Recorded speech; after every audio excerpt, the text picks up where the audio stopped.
Атом энергетикасы мұнай мен газға тәуелділікті азайтады, тиісінше экономикалық өсім күшейеді. Мәселен, Жапония АЭС-ті 1982 жылы салды. Содан бері ішкі жалпы өнімі шамамен 1653% артыпты.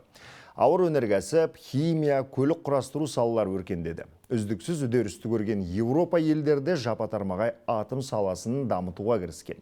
Осылайша бұл құбылыс әлем үшін үлкен тәжірибеге айналды. Қазір ғалымдар алдағы 25 жылда әлемдегі реакторлар саны 2 есе өседі деп отыр. Ал біз бұл көшке ілесе аламыз ба? Әріптесім айтып берсін.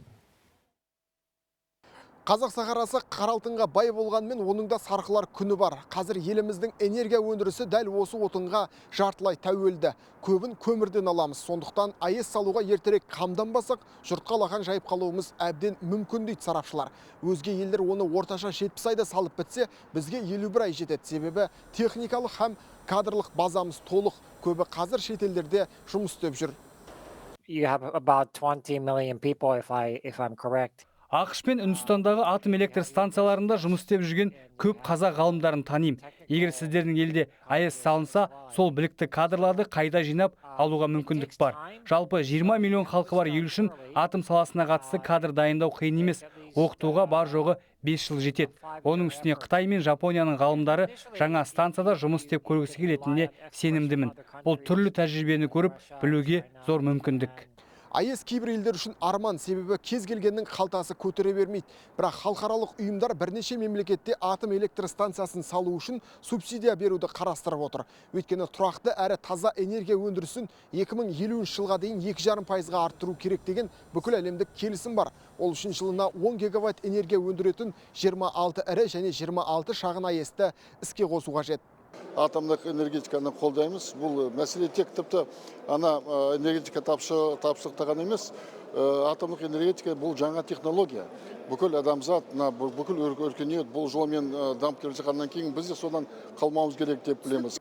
10 күн бұрын Швейцария АЭС салуға қарсы заңның күшін жойды. Яғни жақын арада Альпі тауларының етегінде жаңа атом станциясы бой көтереді.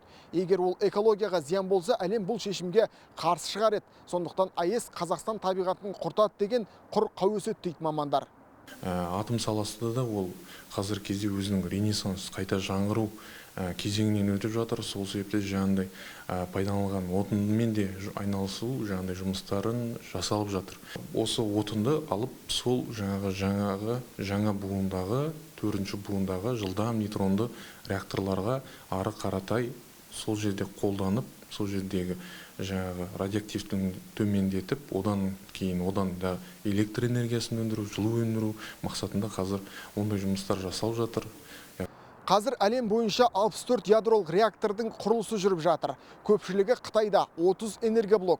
Үндістан атом электр станциясының құрылысы бойынша 2-ші орында тұр. Оларда 7 блок бар. Ресейде, Түркияда және Египетте 4 атом электр станциясы салынып жатыр. Тіпті оңтүстіктегі көршіміз Өзбек елі де жақында жаңа станцияның қазығын қақты. Бұл әлем әбден зерттелген қауіпсіз энергия өндірісіне бет бұрды деген сөз.